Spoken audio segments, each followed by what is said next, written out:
बिस्मिल्लाहिर्रहमानिर्रहीम। अस्सलामुअलैकुम व्यूअर्स। मैं उम्मीद करता हूँ आप तमाम स्टूडेंट्स खैरियत से होंगे। मैं आपका इंस्ट्रक्टर शहबाज़ अली और मैं आपको वेलकम करता हूँ आपके अपने चैनल डिजिटल एजुकेशन पर।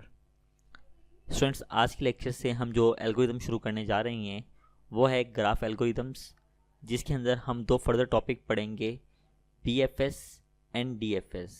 जो हमारा आज का लेक्चर है उसमें हम कवर करेंगे BFS। तो वीडियो आपने लास्ट तक देखनी है और बिल्कुल भी स्किप नहीं करनी। इसके साथ साथ आप तमाम व्यूअर्स से दरख्वास्त है, अगर आप चैनल पर नए हैं और आपने अभी तक चैनल को सब्सक्राइब नहीं किया तो जल्दी से चैनल को सब्सक्राइब करें और बेल आइकन को प्रेस करें। ग्राफ एल्गोरिदम किस काम के लिए यूज़ करते हैं? Graph algorithms are use to explore and analyse the graph. किसी भी ग्राफ को एक्सप्लोर करने के लिए या एनालाइज करने के लिए आप ग्राफ एल्गोरिदम का इस्तेमाल करते हैं। अब जो कहता है कि which are the data structures made up of nodes. Data जो स्ट्रक्चर्स होते हैं वो किससे मिलकर बने होते हैं? नोड्स से, जिनको वर्टिसेस बोला जाते हैं। और उन नोड्स को आपस में कनेक्टेड किया जाता है किसकी मदद से? एजेस की मदद से। यानी नोड्स जो होते हैं वो एजेस की मदद से आपस में कनेक्टेड होते हैं। ये आपके सामने एक पिक्चर है, आप देख सकते हैं कि ये जो आपको नज़र आ रहा है ये नोड है। ये जो आपको नज़र आ रहे हैं जितने भी ये नोड्स हैं, और इन नोड्स को इस लाइन की मदद से क्या किया हुआ है? लिंक किया हुआ है। इसको बोला जाता है एजिस। वो कहते हैं the algorithms are essential for network analysis. यानी एक सिस्टम दूसरे सिस्टम के साथ कैसे कम्युनिकेट कर रहे हैं या मुख्तलिफ सिस्टम्स आपस में किस तरीके से मैसेज को सेंड कर रही हैं, ये हम एनालाइज कर सकते हैं ग्राफ एल्गोरिदम की मदद से। दूसरा रूट प्लानिंग। जिस तरह आपके पास GPS है, गूगल का जो मैप है, वो आपके पास जो एल्गोरिदम यूज़ करते हैं हम कहते हैं कि वो है रूट प्लानिंग। यानी आपको बताता है कि सबसे शॉर्टेस्ट पाथ कौन सा है। तीसरा आपके पास है सोशल नेटवर्क एनालिसिस। मिसाल के तौर पर कि यहाँ पे जितने भी पर्सनस हैं, XYZ अली हो गया, अहमद हो गया या एहसन हो गया, ये नोड्स हैं। और फ्रेंडशिप इनके दरमियान ये क्या कहलाती है? ये एजिस कहलाते हैं। अब यहाँ पे जो आपके साथ आज का टॉपिक डिस्कस किया जा रहा है वो है BFS। BFS क्या होता है पहले इसको अंडरस्टैंड करते हैं। है ये graph algorithm. Breath first search is a graph traversal algorithm. Traversal का मतलब क्या है? एक ऐसा एल्गोरिदम है जिसमें आप नोड्स में विजिट करते हैं, that explores all the nodes of a graph level by level. जिसमें आप नोड्स को क्या करते हैं? एक्सप्लोर करते हैं, दरियाफ्त करते हैं। यानी किस तरीके से? Level by level. ये बात याद रखते हैं, यही फ़र्क है मेजर DFS और FS के अंदर। BFS के अंदर जो नोड्स को हम एक्सप्लोर यानी विजिट करते हैं वो लेवल बाय लेवल करते हैं। Starting from a given node, यानी आपको जो गिवन नोड्स है वहाँ से स्टार्ट करते हैं। और याद रखिएगा इस गिवन नोड को बोला जाता है root node. It uses a queue. ये किसका इस्तेमाल करता है? ये क्यू का इस्तेमाल करता है to keep the track of the nodes. जिसमें नोड्स को क्या करते हैं? एक क्यू बनाता है और जिसको हम एक्सप्लोर करना चाहते हैं उसको हम क्या कर लेते हैं? यहाँ पे एक्सप्लोर कर लेते हैं, लेकिन एक क्यू की फॉर्म में एक्सप्लोर करते हैं। इसके लिए आपको करना क्या पड़ता है? सबसे पहले वो कहता है कि आपको स्टार्ट करना पड़ता है from the root node and enqueue it. Root node से आपको स्टार्ट करना पड़ता है और उसको क्यू में डालना पड़ता है। डी क्यू अ नोड, और उस नोड को जो आपने इन क्यू किया था उसको डी क्यू करेंगे, प्रोसेस इट, उसको प्रोसेस करेंगे, and in Q all it's unvisited neighbours, और इसके तमाम जो अनविजिटेड नेबर्स हैं उसको क्यू में डाल देंगे। Repeat the process. इस प्रोसेस को आप उस वक्त तक रिपीट करेंगे जब तक क्यू आपके पास एम्प्टी नहीं हो जाती, until the Q is empty. अब यहाँ पे वही बात जो एग्जांपल मैंने आपको समझाई है, सोशल मीडिया नेटवर्क ग्राफ के अंदर आपके पास जितने भी where each node represent a person. Social media पर डेफिनेटली आप जानते हैं बहुत सारे लोग होते हैं। हम कहते हैं कि जितने भी पर्सन हैं where each node represent a person, हर नोड एक पर्सन को रिप्रेजेंट कर रहे हैं, and edges represent the friendship. BFS can be use to find the shortest path between two people. BFS क्या करता है? उन दोनों के दरमियान, यानी दो नोड्स के दरमियान, दो फ्रेंड्स के दरमियान या दो पर्सन के दरमियान सबसे शॉर्टेस्ट पाथ है वो हमें देता है।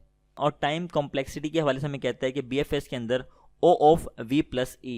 V का मतलब होता है नंबर ऑफ वर्टिसेस और E का मतलब होता है नंबर ऑफ एजेस। आइए इस बात को एग्जाम्पल की मदद से अंडरस्टैंड करते हैं। अब यहाँ पे आपके सामने एक BFS की एग्जांपल मैं आपके साथ डिस्कस करने जा रहा हूँ। यहाँ पे आप कह दें कि 0 से स्टार्ट किया, यानी ये हमारा क्या है, सोर्स नोड है, जिसको रूट नोड भी आप बोल सकते हैं।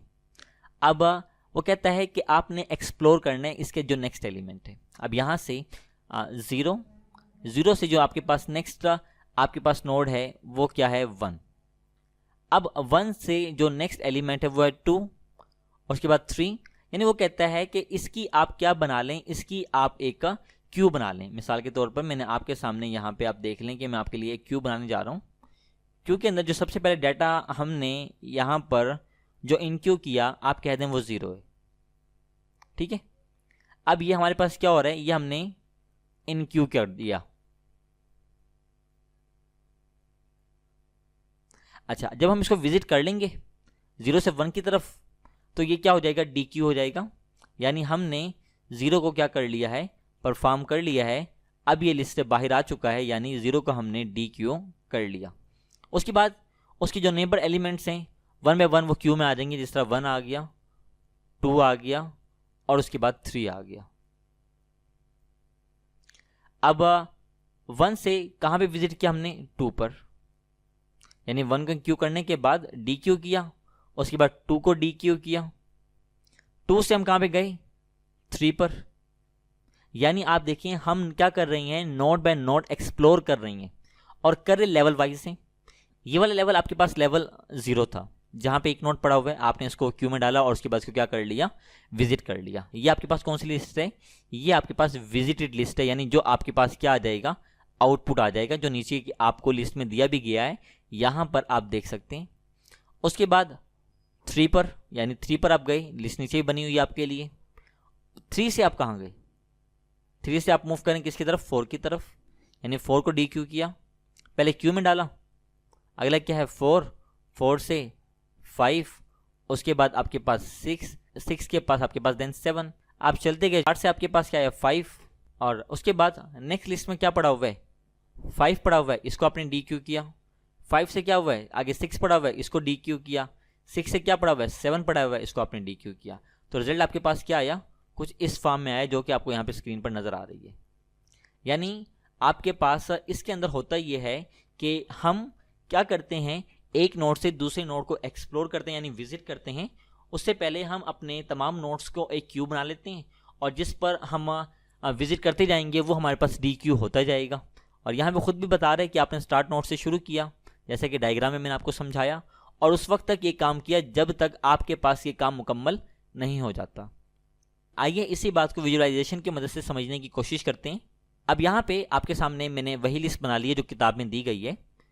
अब इसी बात को हम विजुअलाइजेशन की मदद से समझने की कोशिश करते हैं।